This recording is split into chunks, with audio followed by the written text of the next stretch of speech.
ओम शांति। आपका प्रश्न है, मैं गवर्नमेंट में जॉब करती हूँ। मेरा सडनली ट्रांसफ़र कर दिया जहाँ कोई सुविधा नहीं है। तो प्रश्न यह है कि मुझसे ऐसा क्यों हुआ। एक और हादसा हुआ। मैं आज ट्रांसफ़र ऑर्डर लेके घर को ड्राइव करके जा रही थी। मोटरसाइकिल वाले सामने मेरे कार को रोक दिया। बोलने लगे कि अब मैंने उसके पाँव के ऊपर गाड़ी चला दी। तो मुझसे 5,000 मांग रहा था। घबराहट में 3,500 रुपया दे दिया। वो परिस्थिति से निकल गए। अभी प्रश्न यह है कि घटनाएं मेरे जीवन में ही क्यों घटी। मुझे ज्ञान है, मैं 12 साल से ज्ञान में हूँ। सब मेरा हिसाब किताब होगा, फिर भी संकल्प आता है कि ये सब मेरे से क्यों हो रहा है। प्लीज़ सुझाव दीजिए। उत्तर है, देखो, आप 12 साल से ज्ञान में हो, लेकिन ज्ञान जीवन में उतरा नहीं है। ड्रामा का ज्ञान, कर्म की गति और ये ज्ञान अर्थात एक समझ, वो हमारे जब रग रग में बैठ जाता है तो तुरंत फुल स्टॉप लग जाता है। तो आपकी अवस्था नहीं बनी है। तो क्योंकि आपकी एक्सपेक्टेशन अलग है और अभी जो हुआ वो अलग है। वो संकल्प आपके मन से निकल नहीं रहा है क्योंकि अवस्था है। ये हम भूल जाते हैं जब कोई प्रॉब्लम आते हैं तो कि वो हमारा कोई पिछले जन्मों का कर्म आ गया, सामने से आया वो कर्म। अभी जो आप सोच रही हो वो नया बना रहे हो, क्योंकि वर्तमान ही भविष्य भाग्य बनाता है। तो यहाँ ही हमें शिव बाबा माना परमात्मा सिखाते हैं कि कोई भी कर्म बंधन आ जाए तो उसको परिवर्तन कर कर्म संबंध बना लो, नया पुण्य बनाओ, पाप को खत्म करो। तो ये तभी होता है जब हमारी जो अवस्था है, आत्मिक स्मृति है, बाबा की याद है, वो सब जब नेचुरल होता है तब फुल स्टॉप लगाकर हम आगे बढ़ते हैं। तो ये जो भी आपके पास साथ हुआ उस आत्माओं के साथ का हिसाब किताब है, लेकिन आपकी जो एक्सपेक्टेशन थी, सुविधाएं वगैरह, वो नहीं है। इसीलिए आपके विचार चलते रहे नेगेटिव, और वो नेगेटिव संकल्प से आपके अंदर जो हॉर्मोन्स उत्पन्न हुए, वो हॉर्मोन्स हमारी बुद्धि पर ताला लगा देता है, एक नेगेटिव लेयर्स बन जाता है। और उसी कारण से आपने दूसरी घटना को अंजाम दिया, वो भी आपका ही है। क्यों 5,000 नहीं लिया, 3,500 में हुआ? क्योंकि आपका 3,500 ही देना था। तो ये जो हुआ उस समय आपकी बुद्धि पर ताला लग गया, तो आपको ये भी नहीं पता चला कि गाड़ी ना तो उसने ठोकी है या नहीं, हो तो खड़ा है। वो नहीं हुआ क्योंकि बुद्धि की लाइन क्लियर नहीं है, आप फुल स्टॉप नहीं लगा पा रहे। इसीलिए ये जो घटना बनी आपको, वो वहाँ ड्रामा का ज्ञान कि भाई ये मेरा ही पिछला कोई कर्म था। ड्रामा फिक्स है, कर्म किसी को छोड़ता नहीं है। वो आया, मेरा कर चुकता हुआ और मैं अंतमति सो गति कर दूंगी। उस समय मुझे कोई हैरान नहीं करेगा। ऐसा करके खुशी मनाने की बजाय आपने वही चिंतन चलाया और अभी भी चला रहे हो। याद रहे, ये जो बना रहे हो अभी, जो जो भी आपके मन में चल रहा है, वो सब आपके चक्र को ब्लॉक कर रहा है और ही घटनाएं बनेगी व्याज के साथ। दूसरा, शास्त्रों में भी कहा है कि आप पुण्य कमाते रहो, पुण्य करते रहो तो पाप आगे नहीं आएगा। वही है पुण्य कमाना, अर्थात दुआ प्राप्त करना।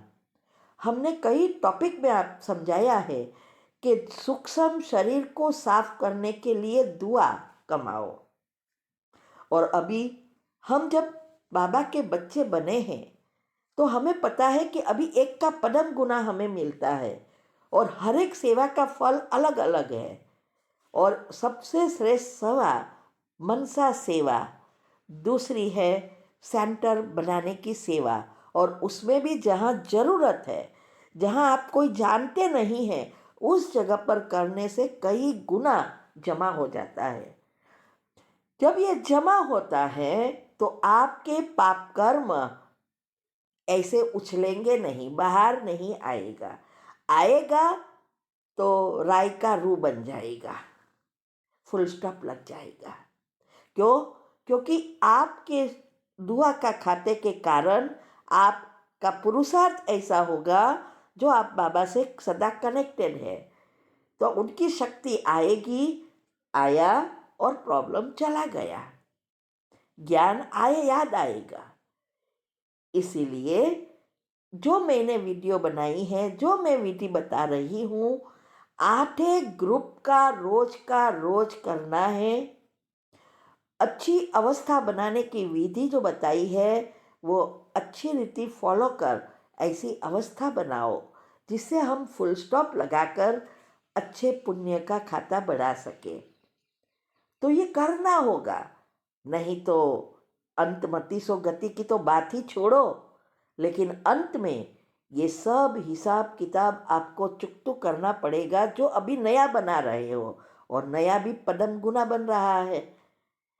इसीलिए जो खुद कमाते हैं, खुद के लिए ही खाते हैं, वो तो जानवर भी करते हैं। जब हम दूसरों के लिए कुछ करते हैं वही महान बन सकते हैं। ठीक है? ओम शांति। और हाँ, ये कभी नहीं सोचो कि मेरे साथ ऐसा क्यों हो रहा है, ये घटना क्यों घटी। नहीं, ये घटना घटने का कारण आपके खुद के पिछले कर्म, और अभी भी नहीं सुधारे तो नए भी ऐसे ही कर्म बनेंगे जो आपको अंतिम समय में उसको फेस करना पड़ेगा। ठीक है? ओम शांति। आंटी, आपका प्रश्न है, आपके विनाश की वीडियो देखी, 9 लाख आत्माएं जो है उनके सब हिसाब किताब चुकतू हो कर देंगे, सारे कर्म बंधन को कर्म संबंध में परिवर्तित करेंगे।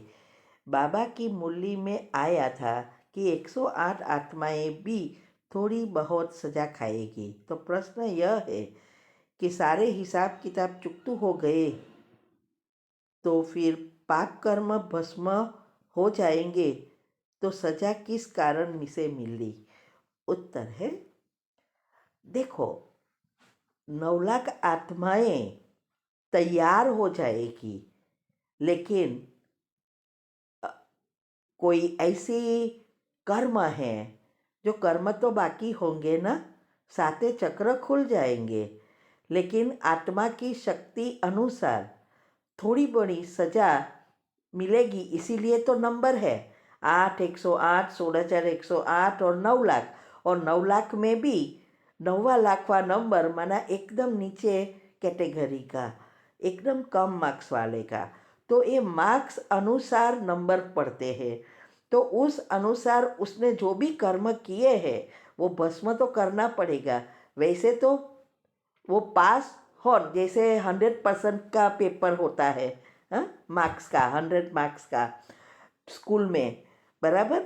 अभी 35 तक पास कहते हैं, फिर एटिकेटी आती है, कोई 50 लाते हैं, कोई 80 लाते हैं, लेकिन सब पास तो हुए ना।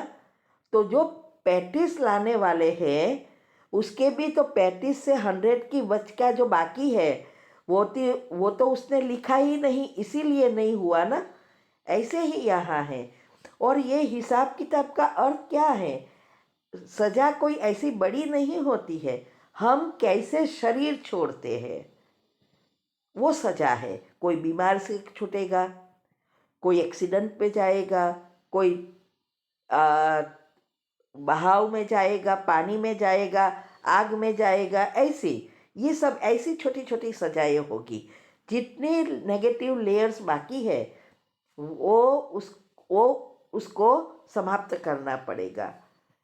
इसीलिए बाबा कहते हैं कि 108 भी जरा करेंगे, सजा भोगेंगे। 8 ही संपूर्ण स्कॉलरशिप वाले हैं। स्कूल में भी स्कॉलरशिप वाले होते हैं ना, ऐसे यहाँ भी है। ठीक है। ओम शांति।